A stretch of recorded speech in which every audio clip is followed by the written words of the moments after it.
This is the Weekend Roundup here on the EAC Cambodia channel, your look at the week that was in the Kingdom of Wonder. A very good evening to you. I'm Andrew Barnes-Roberts. This is the Daily Roundup on EAC Cambodia. A very good evening to you. I'm Andrew Barnes-Roberts. Siem Reap has begun its first full day of curfew announced by the provincial administration on Sunday. It will run for 14 days from 10 p.m. to 4 a.m. in addition to other temporary administrative measures amid a surge in new COVID-19 cases. On Monday, Siem Reap began its first full day of curfew announced by the provincial administration on Sunday. It will run for 14 days from 10 p.m. to 4 a.m. in addition to other temporary administrative measures amid a surge in new COVID-19 cases. The decision to impose a curfew in Siem Reap follows last week's announcement of 4 new red zones in the province. Police had also started fining people for not wearing masks. Getting the 20 February community transmission event under control in Siem Reap will be a key element of the royal government's plans to reopen the country to international tourists from the fourth quarter of the year. A mass vaccination drive in the province is expected to begin in the next couple of months. Meanwhile, Phnom Penh officials have warned of a new curfew and lockdowns if residents and businesses do not adhere to the COVID-19 preventative measures. Over 80% of the city has now been vaccinated, which is leaving some people and businesses to flout the 3 do's and 3 don'ts. Fed up with this non-compliance, Phnom Penh City Hall announced at the weekend that if people do not continue to mask up and maintain social distancing, or businesses fail to implement proper health measures, including taking temperatures and using the Stop COVID QR code, then it will have little choice but to reintroduce the yellow, orange and red zone system, as well as consider another curfew. At the same time, the Phria Sihanouk provincial administration has extended the ban on alcohol sales there for another 14 days through 24 June as it strengthens measures to reduce COVID-19 infections. All state and private markets, marts and depots are banned from selling alcohol, while restaurants, food stalls and cafes are also barred from serving alcoholic drinks. Prime Minister Hun Sen has officially welcomed the newly appointed Czech Republic ambassador to Cambodia, Mr. Martin Vavra. They posed for a photograph on Monday morning prior to their courtesy meeting at the Peace Palace in Phnom Penh, where the ambassador presented his credentials. Prime Minister Hun Sen's personal assistant, Mr. Yang Sopalet, says during the meeting, the Czech ambassador informed the Prime Minister that his current mission was to strengthen and expand the relationship between the two countries. He added that the Czech Republic is passionate about Cambodia. He promised the Prime Minister that he would make efforts to promote cooperation in politics, economy, trade and investment. He also pledged that the Czech Republic will be assisting Cambodia in human resource development particularly. The Prime Minister thanked the people and government of the Czech Republic for their past assistance to Cambodia, which has included the construction of schools and other infrastructure. The Prime Minister requested that the ambassador now focus on promoting cooperation in trade and investment as Cambodia works hard to emerge from the pandemic as it drives to vaccinate 10 million of its adult population by November. He wished the ambassador success as he begins his diplomatic mission to the country. Cambodia has enjoyed a long-standing relationship with the Czech Republic. The former Czechoslovakia first opened an embassy in Phnom Penh back in 1957, a year after diplomatic ties were first established. It's the first full day of trading for all businesses within state-run markets in Phnom Penh since the lockdown began in early April. The Phnom Penh Capital Administration announced on Monday night that all market businesses could resume normal operations from Tuesday. Up until now, only food sellers have been allowed to reopen. And while it's all systems go at state-run markets, other businesses in the capital are waiting with bated breath. The extended administrative measures are due to expire on Wednesday.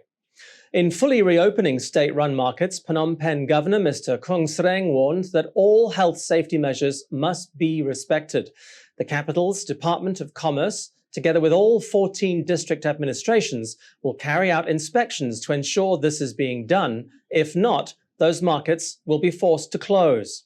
Other high-risk businesses across the capital are hoping they'll be allowed to reopen this week. Cinemas, massage parlors, museums, schools and fitness centers have all been closed since early March. They were hoping to reopen on the 2nd of June, but their closure was extended by another 14 days, which expires on Wednesday. An announcement on the status of those administrative measures is expected within the next 24 hours. Prime Minister Hun Sen has paid tribute to Cambodia's royal ballet icon MTA, who passed away shortly after midnight on Tuesday morning after a long illness at the age of 88. The Prime Minister says, together with his wife, he is deeply moved and has expressed his deepest condolences for the loss of a pious grandmother and an outstanding artist who was an integral part of Cambodia's heritage. MTA was considered an elder of the royal ballet and the last living legacy of Khmer classical dance. Her death was announced by her great-grandchild.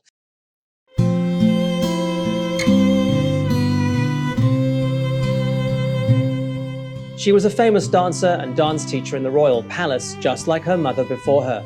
MTA was still performing and teaching in the palace during the Lon Nol regime, but in April 1975, her life changed completely. Under the Pol Pot regime, she was forced to leave Phnom Penh along with millions of others. She credited her dance skills with saving her life.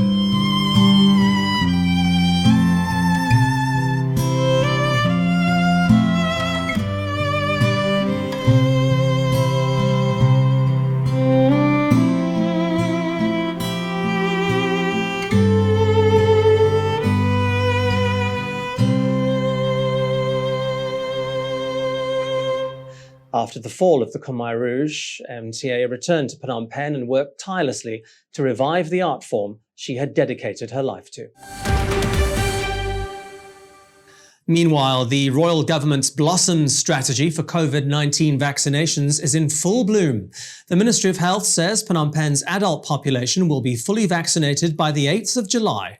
The last 3 districts, or khans, are already busy with their first round of shots. Second shots will start being given in Dorn Pen, Troy Changva and Prek Phnom next week. Prime Minister Hun Sen announced on Monday that Cambodia's 3 millionth person had been vaccinated and that the country was already 30% of the way to inoculating its target of 10 million adults by November. Health Ministry spokesperson Or Van Dien says the vaccine campaign is already underway in Kandal, where up to 50,000 people are being vaccinated every day. The hotspot of Pria Sihanouk is next, where vaccinations will begin on Thursday. Once its most densely populated areas have been taken care of, the vaccine rollout will start in other major population centres. Deputy Commander-in-Chief, Joint Chiefs of Staff of the Royal Cambodian Armed Forces, General Id Sarat, who's been in charge of red zone vaccination drives, says his military team expects to assist with vaccinations in Pria Sihanouk, as well as Kampong Spu, Takao, Kampong Cham, and Svai Rieng from the 21st of June.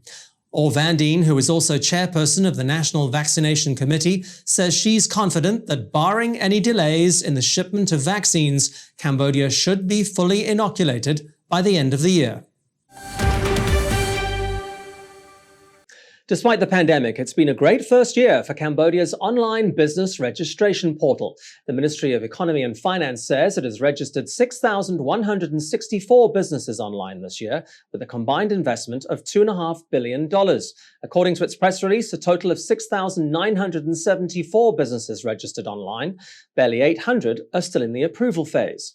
The biggest share of online registrations was from the auto export-import and auto repairs industry, accounting for 38% of applications, 27% from the construction sector, 10% from real estate companies. The online business registration system was launched on the 15th of June last year to streamline Cambodia's business registration process. New businesses can register at www.registrationservices.gov.kh, uploading and receiving all the necessary paperwork digitally, saving everyone in the process valuable time and money. All online business registrations are also automatically shared with the relevant ministries and institutions for review and approval. The Phnom Penh Municipal Administration has extended the city's COVID-19 administrative measures until further notice. They were first extended for 14 days on the night of the 2nd of June, but will now continue until a new decision is made. This will be dependent on Phnom Penh's success in containing the latest outbreaks at factories, as well as the pace of its vaccine rollout, and on everyone's adherence to safety measures. The affected businesses are those that have not yet been allowed to reopen since the law on preventative measures for COVID-19 came into effect in April. These are schools, vocational training centers, nightclubs, bars and beer gardens, KTVs, museums, massage parlors, casinos, cinemas, and gyms. Most of them have been closed since March and had been hoping to reopen this week, but city officials say it's just not yet safe to do so. There are still orange zones in place in parts of Port Saint-Che, and health officials are scrambling to contain outbreaks at the city's factories. Phnom Penh Governor Mr. Quang Sreng has already urged the city's 14 districts to tighten up preventative measures, saying cases have not decreased sufficiently enough. The capital is on track to be fully vaccinated by the 8th of July. A full reopening of all businesses is unlikely before then. Her Majesty the Queen Mother, Norodom Mononir Sihanouk, celebrates her 86th birthday on Friday. Born in 1936, in the Western tradition, it would be her 85th birthday. But in the Khmer tradition, Her Majesty is seen as beginning her 86th year. Either way, the day is, of course, a public holiday in Cambodia, a special tribute for a woman dubbed the Mother of the Nation. Her Majesty is the widow of King Father Norodom Sihanouk and the mother of Cambodia's reigning monarch, His Majesty Norodom Sihamoni. Once known as Princess Monique, the former beauty queen has helped steer Cambodia through its most troubled times to earn a place in the hearts of a grateful nation. It was the 18th of June 1936 when Paul Monique Itzy was born in what was then Saigon. Her father was a French-Italian banker. Her mother was from the capital of the country she would soon call home. As a child, she went to Phnom Penh's primary school Norodom and then Sisawat High School before attending the Lycée René Descartes. She was to meet her future husband, King Norodom Sihanouk, in 1951, when he awarded her the first prize in a beauty pageant. It was love at first sight. They were living together a year later and were married in 1955. That was the same year that her husband abdicated in favor of his father, but continued to rule the country as premier. Norodom Sihanouk would become head of state again in 1960, but carry the title of Prince. Princess Monique, as she was known, was as popular then as she is now, serving as president of the Cambodian Red Cross. Today, she serves as its honorary president. During the Civil War, the Queen Mother would spend years in exile with the King in China and North Korea, before returning to Phnom Penh, only to be placed under house arrest during the long years of the Khmer Rouge. As the regime collapsed, it allowed the royal couple to be evacuated to China, along with the surviving members of the royal family. The role she would play alongside her husband in the peace negotiations and the gracious presence she has brought to Cambodia through good times and bad have cemented her place in the affections of the Cambodian people, a regal and revered figure who is much respected, admired, and loved.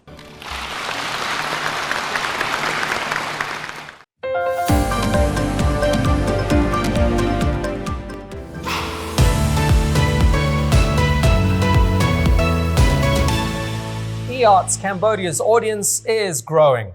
Our YouTube channel now has 150,000 verified subscribers. To mark the milestone, we've received the Silver Creator Award from YouTube, given to channels with over 100,000 subscribers. YouTube CEO Susan Wojcicki says the award celebrates EAC Cambodia's hard work and incredible achievement. She says not only has EAC Cambodia brought a unique voice and style to the world, but has also created valuable connections and built a community along the way. The next milestone we're going for is 1 million subscribers, and we'd really like that Gold Creator Award. So if you're not already a subscriber, head to www.youtube.com/EAC Cambodia. Subscribers get all the latest breaking news and updates from Cambodia in English. We'll see you there. If it's happening and you need to know about it, you'll get it all right here. EAC News brings you updates and breaking news in English across all of EAC Cambodia's platforms and channels. YouTube, Facebook, Telegram, Twitter, and our website, www.eaccambodia.com. Join me, Andrew Barnes-Roberts, and the rest of the EAC News team every day on your favorite channels.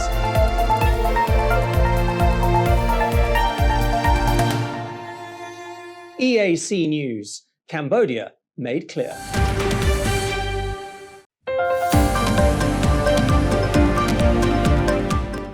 You're watching EAC News and thanks for joining us. China has unveiled new photos of its Mars rover exploring the surface of the Red Planet, which state media hailing it as a sign of the mission's complete success. The Staterun rover, named after the Chinese god of the fire, touched down on Mars on May 15.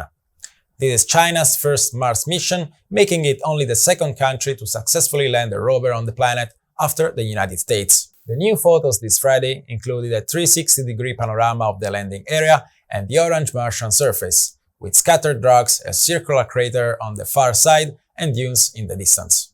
Another image shows the Chinese flag near the landing platform.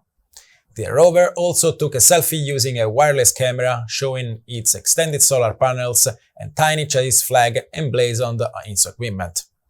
The 6-wheeled solar-powered rover is intended to last 3 months, during which it will search for evidence of ancient life. While the rover explores the planet, its orbiter is also conducting scientific detection operations.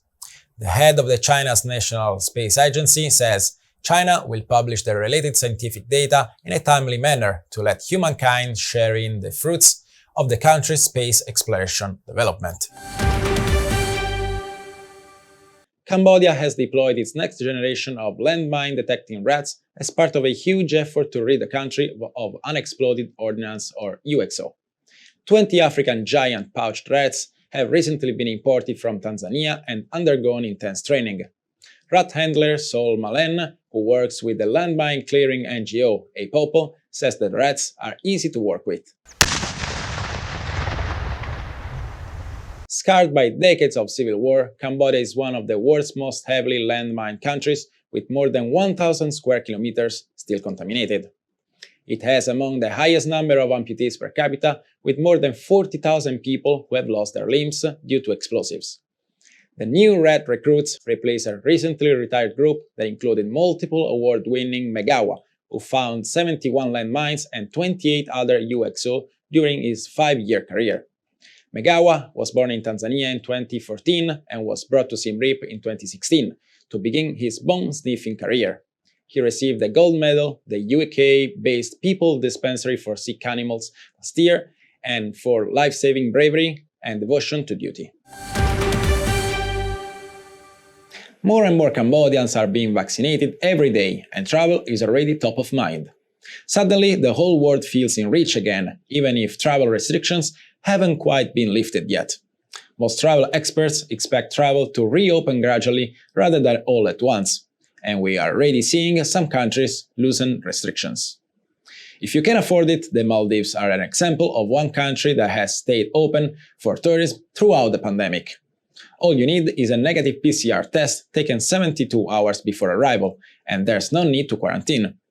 Dubai is another destination where relaxed tourism measures, with only those passengers testing positive needing to undergo 14-day quarantine in a government facility. But bear in mind that on returning home to Cambodia, if someone on your flight tests positive for COVID, you will have to quarantine for 14 days at your own expense, at one of the hotels designated by authorities. In any event, it might just be best to sit tight for a few more months. Cambodia is hoping to reopen its borders to fully vaccinated tourists by the 4th quarter of this year. Shares in the world's biggest soft drink maker, CocaCola, have rebounded after plummeting on the New York Stock Exchange on Wednesday. The shares lost over $4 billion in value after a simple gesture at a post-match media briefing at Euro 2020 in Portugal. It was what you might call a sponsor's worst nightmare. Cristiano Ronaldo does not like soft drinks and made that pretty clear. He was at a post-match press conference on Monday when he removed the 2 Coca-Cola bottles placed in front of him. Agua, he said in Portuguese, picking up a bottle of water, seemingly encouraging others to do the same. The fact that he has nearly 300 million followers on Instagram meant that the incident went viral, causing the Coca-Cola's shares to lose their fees. The company is a major sponsor of the tournament, and its products have been on display at press conferences. Coca-Cola has since issued a short statement saying everyone is entitled to their drink preferences and that each individual has different tastes and needs.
Thanks for watching the weekly roundup here on the EARTS Cambodia channel.